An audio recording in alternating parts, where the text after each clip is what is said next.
Vor circa 1,5 Jahren sind wir nun ausgewandert und haben uns diesen Sommer mit dem Boot an unserem kleinen Steg direkt vor dem Haus an der Atlantikküste Norwegens einen Traum erfüllt. Wenn die Sonne scheint und das Wasser glatt ist, dann hält uns nichts, wirklich rein gar nichts mehr zu Hause. Dann müssen wir raus aufs Meer, raus zwischen die Inseln mit ihrer märchenhaften Vegetation und raus auf den Fjord. Solche Tage werden aber nun seltener, denn der Herbst ist gekommen und der Winter kündigt sich an. Wir hatten bereits einige stürmische Tage mit bis zu 6 Meter hohen Wellen draußen auf dem Atlantik vor unserer Nase. Da ist es undenkbar, aufs Meer zu fahren. Erfahrungsgemäß können wir Wellengang bis zu 1,5 Metern gut tolerieren. Danach wird's unangenehm und gefährlich. Man fühlt sich auf dem Boot dann wie auf einer Nussschale und fühlt sich unglaublich klein und unsicher. Jedenfalls ist der erste Service für unser Boot schon etwas überfällig und wir möchten das Boot in Ruhe aus dem Wasser holen, solange es noch so schön ist. Also haben wir uns den heutigen Tag ausgesucht. Auch das Unterwasserboot muss dringend gereinigt werden, denn es ist von Algen und Seepocken nahezu überwuchert.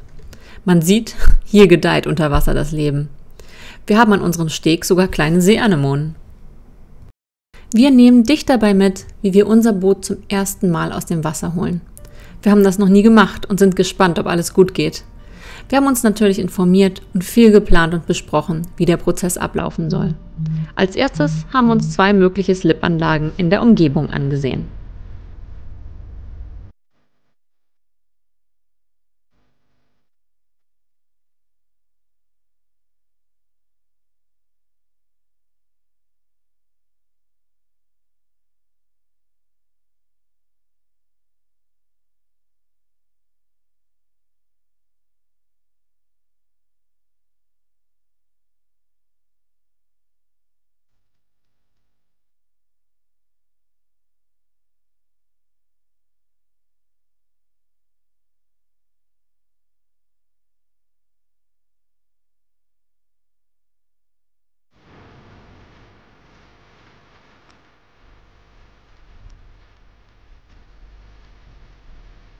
Kannst du richtig anlegen, ne?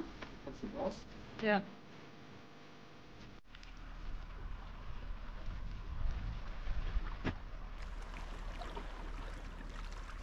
Einer muss auf dem Boot bleiben. Weil du weißt ja nicht, was passiert.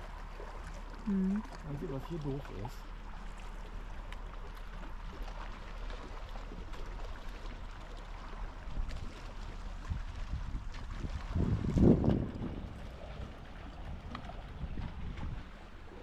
Auch hier kannst du rauffahren, das erst so positionieren und dann wieder dranhängen. Geht auch. So, Ja. ohne hier dieses Man muss Wirbel zu nur machen, hier, rückwärts und so. hier ist es ein bisschen eng, ne? Hier muss man dann um die Kurve kommen. Ja, aber wenn du jetzt gerade erst mal hier reinkommst. Die erste Slipanlage ist weitläufig und bietet einen guten Wendekreis für den Anhänger und das Auto. Allerdings raten die Einheimischen von dieser Slipanlage ab. Wir können das erst gar nicht verstehen und entscheiden uns vorerst, am nächsten Tag hierher zu fahren. Dennoch wollen wir uns auch die zweite Slipanlage ansehen und planen, wie wir dort das Boot aus dem Wasser bekommen können.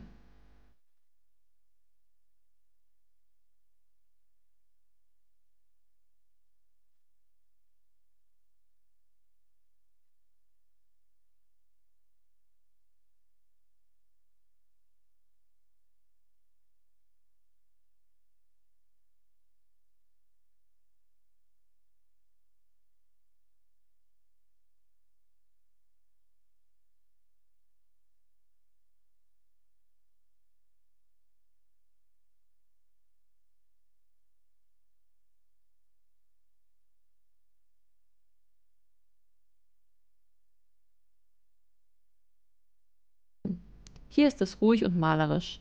Allerdings täuscht die Ruhe. Diese Slipanlage ist beliebt und gut besucht. Auch ist sie etwas eng.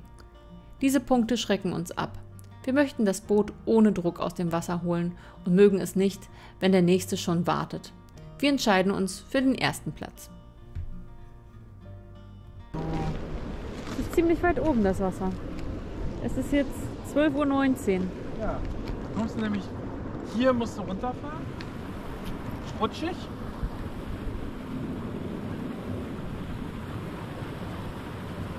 Guck mal, die Slipanlage geht bis da hinten hin.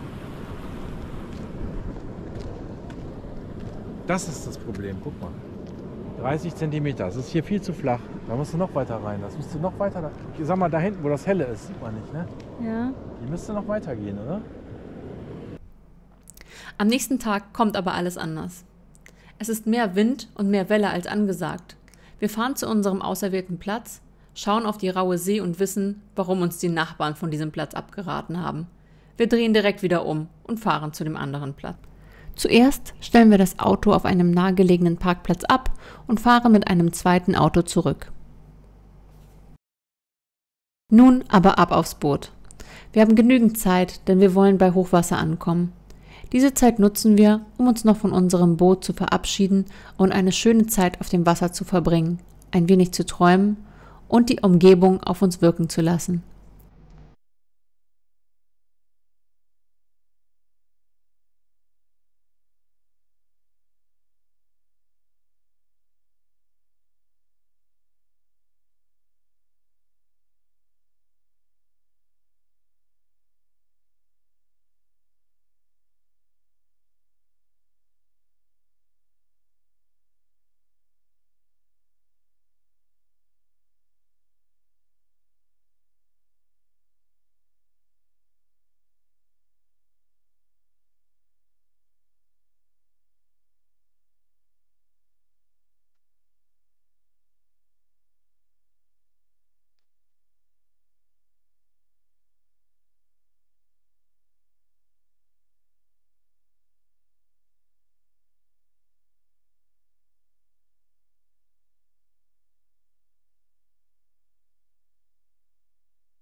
Es wirkt wie ein Traum, hier auf dem Wasser zu sein. Wir werden nahezu von Glücksgefühlen überflutet, wenn uns die Sonne im Wasser entgegenglitzert und die schroffen und wundersamen Felsen an uns vorbeiziehen. Es wundert mich nicht, dass Norwegen das Land der Mythen und Sagen rund um Trolle ist. Die magische Natur lädt zu diesen wunderlichen Geschichten ein. Es gibt eine berühmte Trollfigur namens Nökken, die sowohl bösartig als auch gruselig ist. Der Folklore zufolge lockte diese schlaue Gestalt Menschen ins Wasser und ertränkte sie. Nökken ist eine gefährliche und manipulative Kreatur. Er durchstreift Flüsse, kleine Gewässer und Meere. In Erzählungen lebte er in Gewässern mit Seerosen, sodass es einfacher war, Menschen näher ans Wasser zu locken, insbesondere Kinder, die die Lilien pflücken wollten. Nökken ist ein Gestaltwandler. Für Frauen verwandelte er sich in einen hübschen jungen Mann mit einer Geige, mit der er schöne, verführerische Musik spielte, um die Frauen näher zu bringen. Eine andere Form ist die eines wundersamen weißen Pferdes mit opalschwarzen Augen. Die Mähne des Pferdes wäre fast wie ein dichter Nebel und es würde fast weiß schimmern. Nökken könnte sich auch als ein altes Holzboot oder ein alter Baumstumpf verwandeln. Allerdings ist seine wahre Kleidung abscheulich, da er mit Seegras bedeckt ist und seine Augen gelb leuchten. Er hat einen riesigen Mund mit scharfen Zähnen und seine Haut ähnelt der eines Ertrunkenen, der lange unter Wasser war. Es heißt, wenn jemand von Nökken gefangen genommen wird, sollte man seinen Namen sagen und er verschwindet wieder im Wasser. Guck mal, das andere kenne ich noch gar nicht. Ey, sollen wir uns das Ding nicht kaufen? Das ist schön, ne?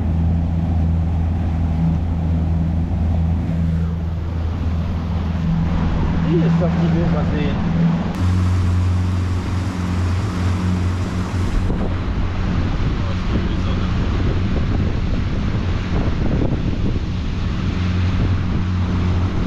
Ist das ein schöner Tag, ne? Ja.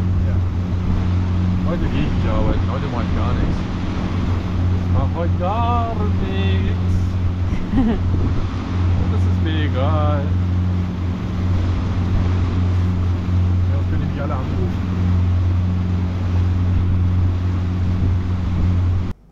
Ich frage mich, welche Kreaturen noch in den Tiefen unter uns leben. Vielleicht sind es keine Trolle, aber die reale Unterwasserwelt ist mindestens genauso faszinierend. Nächstes Jahr muss ich meine Tauchausrüstung aufstocken und unbedingt mal die Umgebung erkunden. Aber dafür ist es jetzt schon zu kalt. Die Seeluft bläst uns ins Gesicht und ich hole mir an diesem Tag tatsächlich einen kleinen Schnupfen, der aber nach ein paar Tagen wieder verschwinden sollte. Nun sind wir an unserem endgültigen Platz angekommen, an dem wir das Boot aus dem Wasser bekommen wollen. So, also das ist jetzt so ein Trailer, wie wir ihn haben, und der Plan ist, dass wir mit dem Boot möglichst weit hier raufkommen. Das Boot, der Trailer ist im Wasser. Wir versuchen mit dem Boot möglichst weit hier raufzukommen. Jetzt ziehe ich diese Leine raus und versuche das Boot unten einzuhaken. Ja? Und ja, je nachdem, ob das klappt, müsste ich dann noch mit einem Seil eben nachziehen. Hi.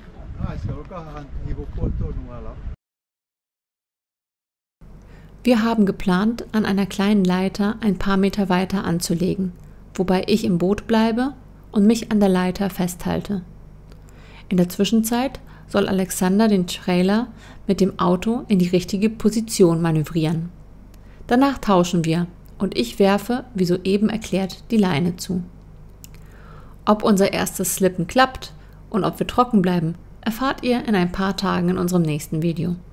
Vielen Dank fürs bis zum Ende schauen und hoffentlich bis bald. Vergesst nicht, ein Abo dazulassen.